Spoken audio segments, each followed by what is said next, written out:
Right now, people are talking about Ariana Grande's appearance, and there's a lot of concern about it. I'm not here to diagnose her or make claims about her health because I don't know her personal life. What interests me is the discussion her appearance reopened because people are looking at Hollywood and saying extreme thinness feels like it's making a comeback. And if that's what people are seeing, the question worth asking is why this keeps happening. Let's start with what an eating disorder really is because most people think it's about food and vanity.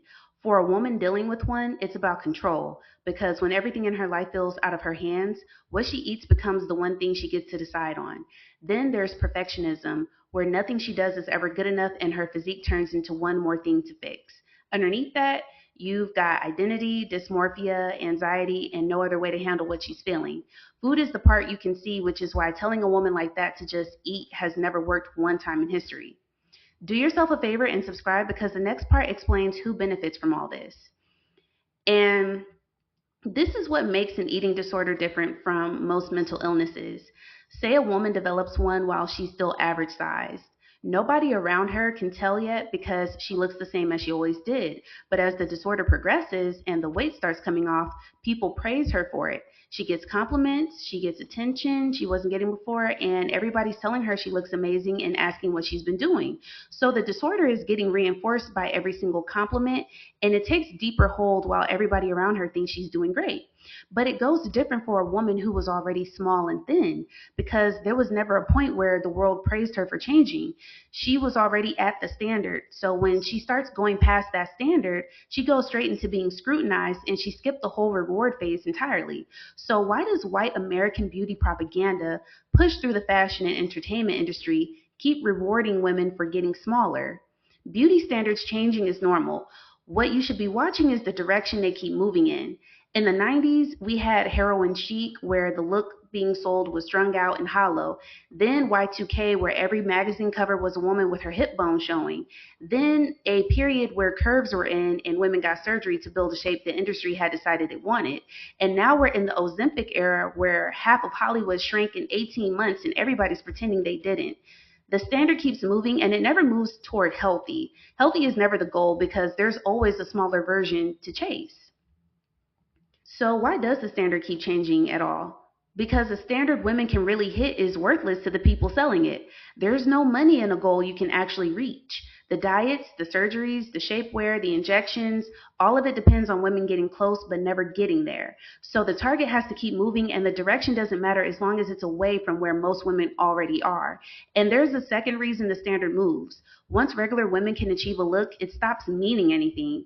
When curves were in, regular women got the surgery. When thin was in, everybody dieted. Then they need a new marker, a new look most women can't get to, so the standard moves again.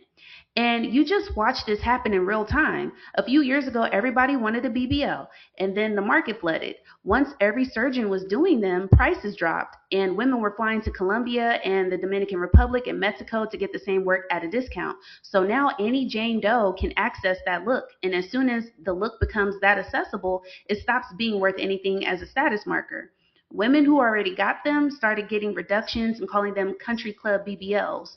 So the industry needed a new lane to make money in, and here comes Ozempic and everybody wanting their collarbones to show. And notice what else was rising at the same time. The trad wife content, the conservative aesthetic, all of it moving together with the push towards smaller. That's no coincidence because the look and the politics are selling the same idea about what a woman is supposed to be. Now, people will tell you rich men only like thin women, and that's a fair observation, but nobody follows it up with the obvious part. Most women are never going to be with a rich man, so you're out here shrinking yourself to appeal to a man who has the same ideology as a wealthy man without having any of the money. He wants you looking like what he imagines a rich man's wife looks like, and he's not a rich man. And think about what she's getting out of all of this. She's putting her health at risk for a look that does nothing for her physically and damages her in the long run. She's not getting paid for it. She's not getting anything out of it at all except the approval of a man who's chasing a lifestyle he'll never or probably never have. So she's wrecking her health to match an ideology that belongs to a man he aspires to be and will likely never become. Beauty standards don't just happen out of nowhere. Somebody is always profiting from them. So let's talk about Hollywood specifically because this industry built its whole model on selling glamour, fantasy, and youth, and it has never known what to do with women once they're grown.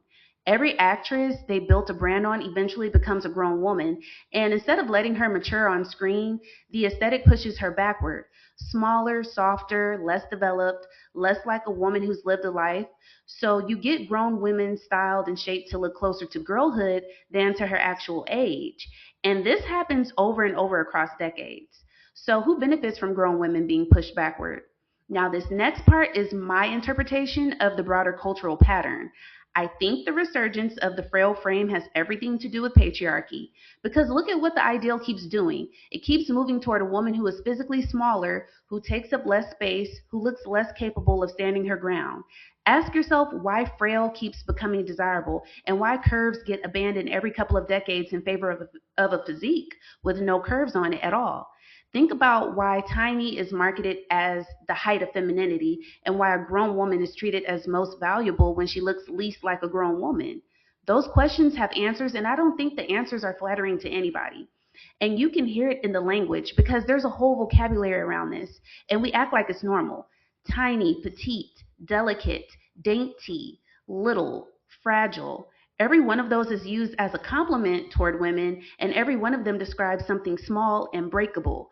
Then you've got men who will tell you straight up that they want a woman who's fun sized or small enough to pick up and throw around.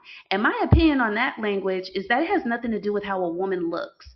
Some men need the physical difference between them and a woman to be as large as possible because that gap is where they get their sense of being masculine, dominant, and in charge. And it goes past size because what he's getting out of that gap is a feeling of dominance. He feels protective, which makes him feel needed, and he feels physically imposing, which makes him feel like an authority. He knows he could overpower her if it came down to it, and knowing that part is what makes him feel like a man.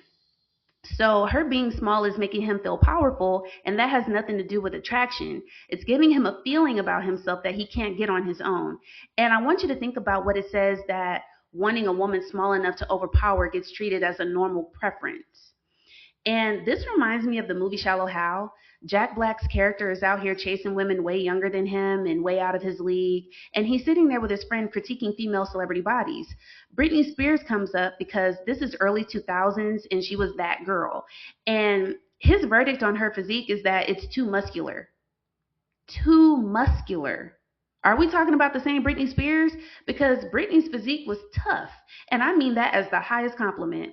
She wasn't buff, she was in shape, and it was on point, and not one time did anybody look at her and think that woman has too much muscle on her. But that's the standard talking. They want a woman skinny, slim, flat in the stomach, undefined everywhere else, and then they want big breasts on top of it. So the target is a woman with almost no fat on her frame except in the one place they've decided it belongs. Some women are built that way, but it's nowhere near as common as the other shapes women come in, and being uncommon is exactly what makes it work as a standard. And this is why a woman with visible muscle makes certain men uncomfortable. I'm not talking about a bodybuilder. I'm talking about a woman who looks strong, who has definition on her, who doesn't look fragile. Watch how fast a man will tell you he doesn't want a woman with too much muscle and watch him call it masculine. But listen to what he means when he says masculine because he means strong. He doesn't want a woman who looks like she could hold her own, and that ties directly back to wanting one small enough to throw around. And the tragedy is that women are chasing petite and delicate at the expense of their own strength. Because look at what happens to a woman's frame as she ages. You start losing muscle mass in your 30s, and muscle loss speeds up from there. Muscle is what protects your bone density, so a woman who spent her 30s under eating and doing nothing but cardio is setting herself up for problems in midlife that could have been prevented. Aging hits harder on a frame with no muscle on it, and it heals slower too. And as you get older, falls and fractures go up. Muscle is what keeps you upright and sturdy because strength is what gives you balance and control over your own frame. So a woman who built muscle has a real defense against falling and breaking a hip or a wrist. And a woman who spent decades chasing frail doesn't. There's also this fear that building muscle is going to make you look like a man, and that's not how it works. It is difficult for a woman to build that kind of size. You can be strong and lean at the same time. Those things can exist simultaneously. And I think patriarchy is a big reason women were taught to be scared of aiming for a physique that can carry them through the rest of their lives. And none of this stops at her physique because women are told to shrink in more ways than one.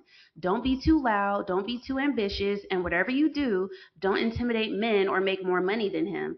You're too much, you have too many opinions, and you take up too much space. Every one of those is the same instruction as shrink your waist, just pointed at a different part of your life. So, the physical smallness this culture rewards is one visible piece of a much bigger expectation that a woman should take up as little space as possible, physically, socially, and psychologically. So, when a woman starves herself down to nothing, she's doing to her frame what she's already been told to do with her voice, her ambition, and her opinions. And women pay for all of this with their health.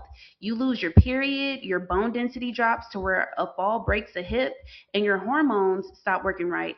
Then come the fertility problems years later, the hair thinning and the exhaustion that never goes away, and the mental side, where she's organized her entire identity around her size and can't remember who she was before that. Then the dissatisfaction that never ends because she got the physique and she's still not happy. Now, I've never starved myself to achieve a look, and I've never participated in harmful eating patterns to lose weight, but I have been extremely thin and frail, and that came from having Crohn's disease. It left me so malnourished that I experienced immense muscle loss and fat loss, and I bottomed out well below anything I'd weighed as an adult. And I need you to understand something. I had the frame this entire industry sells to women, and it was the worst I have ever felt in my life. Sitting down hurt, laying down hurt, and walking hurt. Everything hurt. I was wearing clothes that were too big for me because I was too weak to go shopping. And because I kept telling myself it was temporary and I'd gain the weight back once I got my symptoms under control. So when I look at women who appear emaciated, I'm not looking at an aesthetic. I know what that frame feels like from the inside, and their weight is a reflection of a deep level of pain that already impacted them psychologically. And I have a nutrition background, so I know what malnutrition does that nobody sees in a photo. Your hair thins because your system stops spending protein on anything that isn't keeping you alive. You're cold constantly because there's nothing insulating you, and your metabolism has slowed down to conserve what little it has. Your thinking gets foggy because your brain runs on glucose and you're not eating enough to supply it. Cuts heal slow, you bruise easily due to low ferritin and iron, your mood bottoms out because you can't produce serotonin without the right vitamins and minerals, and you're not eating enough to get them. What people see in a photo is a slim woman. What's happening underneath is a system taking itself apart to stay alive. And the finish line never exists, which is the cruelest part of the whole thing. A woman with an eating disorder hits the weight she was aiming for, and it doesn't fix anything. She still feels the same way about herself, so she decides the number must have been wrong and picks a lower one. And then that one doesn't fix it either. That cycle repeats until she's frail because the problem was never the size of her physique. Her physique is just where she put a problem that started in her head. And a celebrity shrinks, the internet notices, and within a year, regular women are chasing a physique that a team of professionals built for somebody with a personal chef. So it trickles down and lands on women who have none of the resources and all of the pressure. And if any of this is hitting close to home for you, the National Alliance for Eating Disorders has a helpline with real clinicians on it, and there's no shame in using it. Because if getting smaller made women happy, we'd have a lot of happy women by now. We'd see them get there and stay happy. That's not what happens though. So maybe the question was never how small a woman can get. Maybe the question is why this culture keeps asking her to disappear. Have you noticed this coming back around lately? And what made you start paying attention to it? Tell me about it down below. Share this, like it, and subscribe so you don't miss what's coming next. Take care.